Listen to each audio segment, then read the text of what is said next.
warahmatullahi wabarakatuh. Halo teman-teman. Teman-teman, masih ingat tidak letak astronomis Indonesia? Letak astronomis Indonesia berada di 6 derajat lintang utara sampai 11 derajat lintang selatan dan 95 derajat bujur timur sampai 141 derajat bujur timur.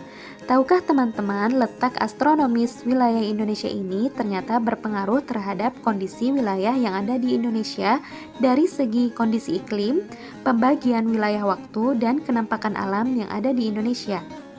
Sekarang mari kita perhatikan gambar berikut. Gambar berikut merupakan gambar pembagian wilayah iklim di dunia. Berdasarkan gambar tersebut, kita dapat mengetahui Indonesia memiliki iklim tropikal atau tropis. Wilayah negara dengan beriklim tropis hanya memiliki 2 musim, yaitu musim kemarau dan juga musim hujan. Selanjutnya kita akan membahas mengenai pembagian wilayah waktu. Nah, inilah gambar pembagian wilayah waktu di Indonesia. Berdasarkan gambar tersebut, kita dapat mengetahui ada 3 pembagian wilayah waktu di Indonesia, antara lain WIB waktu Indonesia Barat, WITA atau waktu Indonesia Tengah, dan WIT atau waktu Indonesia Timur. Mari kita simak pembahasan berikut ini. Seperti yang kita ketahui sebelumnya, pembagian wilayah waktu di Indonesia terdiri dari 3 bagian, antara lain: pertama, wilayah waktu Indonesia Barat atau WIB yang ditetapkan berdasarkan meridian pangkal 105 derajat bujur timur yang meliputi wilayah seluruh Pulau Sumatera, Pulau Jawa, Kalimantan Barat, dan Kalimantan Timur. Meridian pangkal adalah garis hayal pada permukaan bumi yang melalui titik bujur tertentu dan menghubungkan kutub selatan dan kutub utara. Kedua, wilayah waktu Indonesia Tengah atau WITA yang ditetapkan berdasarkan meridian pangkal 120 derajat bujur timur meliputi wilayah Kalimantan Selatan, Kalimantan Timur, Kalimantan Utara, seluruh Pulau Sulawesi, Bali, Nusa Tenggara Barat, dan Nusa Tenggara Timur. 3. Wilayah waktu Indonesia Timur atau WIT yang ditetapkan berdasarkan meridian pangkal 135 derajat bujur timur meliputi seluruh wilayah Maluku dan Papua. Pembahasan mengenai pembagian wilayah waktu Indonesia mengakibatkan adanya perbedaan waktu antar daerah yang ada di Indonesia, yaitu WIB 1 jam lebih lambat daripada WITA dan 2 jam lebih lambat daripada WIT. WITA 1 jam lebih cepat daripada WIB dan 1 jam lebih lambat daripada WIT. Sedangkan WIT 1 jam lebih cepat daripada WITA dan 2 jam lebih cepat daripada WIB. Supaya teman-teman lebih paham dan mengerti lagi, mari kita perhatikan gambar berikut. Dari gambar berikut terlihat jika di Pulau Jawa menunjukkan pukul 7.00, maka di Pulau Sulawesi dan sekitarnya menunjukkan pukul 8.00. Sedangkan di Pulau Papua menunjukkan pukul 9.00. Maka dapat disimpulkan bahwa waktu Indonesia Barat 1 jam lebih lambat dari waktu Indonesia Tengah dan 2 jam lebih lambat dari waktu Indonesia Timur. Sedangkan waktu Indonesia Tengah 1 jam lebih lambat daripada waktu Indonesia Timur. Selain kondisi iklim dan pembagian wilayah waktu, letak astronomis pun berpengaruh terhadap kenampakan alam. Kali ini kita akan membahas mengenai keberagaman kenampakan alam yang ada di Indonesia. Kenampakan alam yang ada di Indonesia terdiri dari 2, kenampakan alam daratan dan perairan. Yang pertama akan dibahas yaitu kenampakan alam daratan yang ada di Indonesia yang terdiri dari 1. Dataran rendah, 2. Dataran tinggi, 3. Gunung dan pegunungan. Mari sama-sama kita simak pembahasan berikut ini. Kenampakan alam daratan yang pertama akan dibahas yaitu dataran rendah. Dataran rendah adalah hamparan tanah yang luas dengan ketinggian antara 0 sampai 200 meter di atas permukaan laut. Dataran rendah umumnya terdapat di sekitar pantai, namun ada juga yang terletak di pedalaman.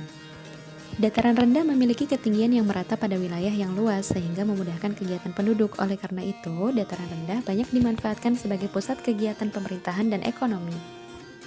Kegiatan ekonomi yang dilakukan di dataran rendah antara lain pertanian, peternakan, permukiman, pusat industri, dan perkebunan seperti perkebunan kelapa, tebu, dan juga tembakau, serta yang lainnya. Sekarang coba teman-teman perhatikan gambar yang sedang dilihat. Apakah gambar tersebut? Ya, benar. Gambar tersebut adalah sawah. Sawah merupakan salah satu contoh kenampakan alam yang ada di dataran rendah. Selanjutnya, pembahasan kedua yang akan kita bahas dari kenampakan alam yaitu dataran tinggi.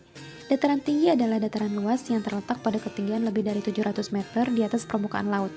Dataran tinggi memiliki udara yang sejuk sehingga dimanfaatkan sebagai tempat peristirahatan dan tempat wisata. Selain itu, kegiatan perkebunan teh, buah-buahan, dan sayur mayur banyak dilakukan di dataran tinggi. Tahukah teman-teman, selain itu juga, olahraga para layang banyak dilakukan di daerah dataran tinggi.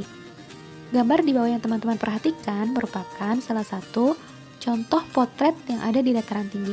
Adapun potret lain di dataran tinggi yaitu perkebunan teh.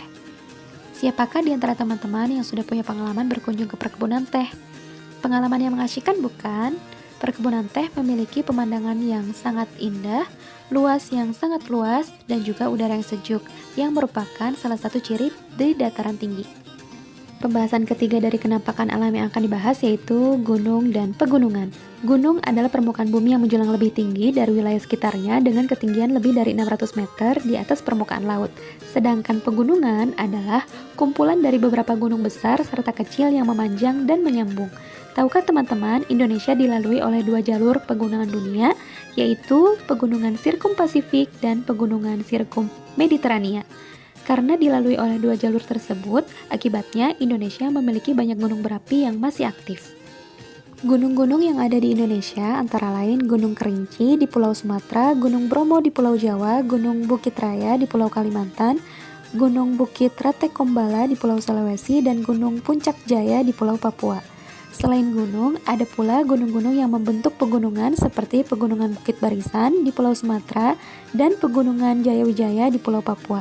Tahukah teman-teman, pegunungan dimanfaatkan penduduk untuk kegiatan perkebunan, peternakan, tempat wisata, dan tempat penelitian.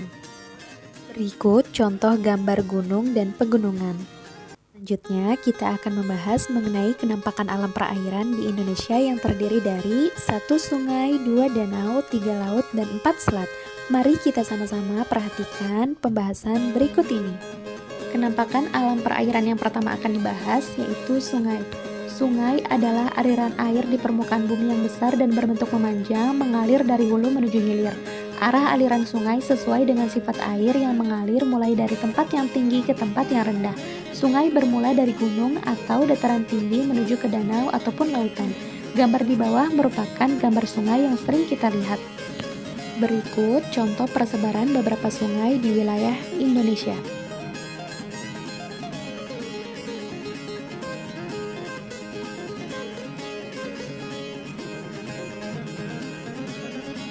Kenampakan alam perairan yang kedua yaitu danau. Kita mungkin pernah menjumpai atau bahkan rumah kita dekat dengan danau. Danau adalah perairan tenang yang menempati sebuah cekungan yang ada di daratan. Danau dimanfaatkan antara lain sebagai tempat wisata, sarana olahraga, budidaya air tawar, dan sumber air bersih. Danau di Indonesia antara lain ada Danau Toba di Pulau Sumatera Utara, Danau Tempe di Sulawesi Selatan, dan Danau Rombebai yang ada di Papua. Berikut contoh gambar danau yang teman-teman perhatikan. Selanjutnya kita akan membahas mengenai laut. Laut adalah kumpulan air asin dalam jumlah banyak dan luas yang menggenangi dan membagi daratan atas pulau atau bahkan benua. Laut-laut itu terletak di sekeliling wilayah kepulauan Indonesia. Laut antara lain dimanfaatkan nelayan untuk mencari ikan, tambak udang, dan tambak garam. Selain itu juga dimanfaatkan sebagai tempat wisata dan jalur perdagangan antar pulau atau antar negara. Berikut gambar laut yang biasa pernah kita lihat. Kenampakan alam perairan yang terakhir akan kita bahas yaitu selat. Selat adalah laut sempit yang berada di antara 2 pulau. Selat biasanya menghubungkan wilayah perairan yang berukuran luas, misalnya seperti laut, samudra, atau pulau yang lebih besar. Perhatikan tabel berikut. Tabel berikut menunjukkan keberadaan selat yang ada di Indonesia.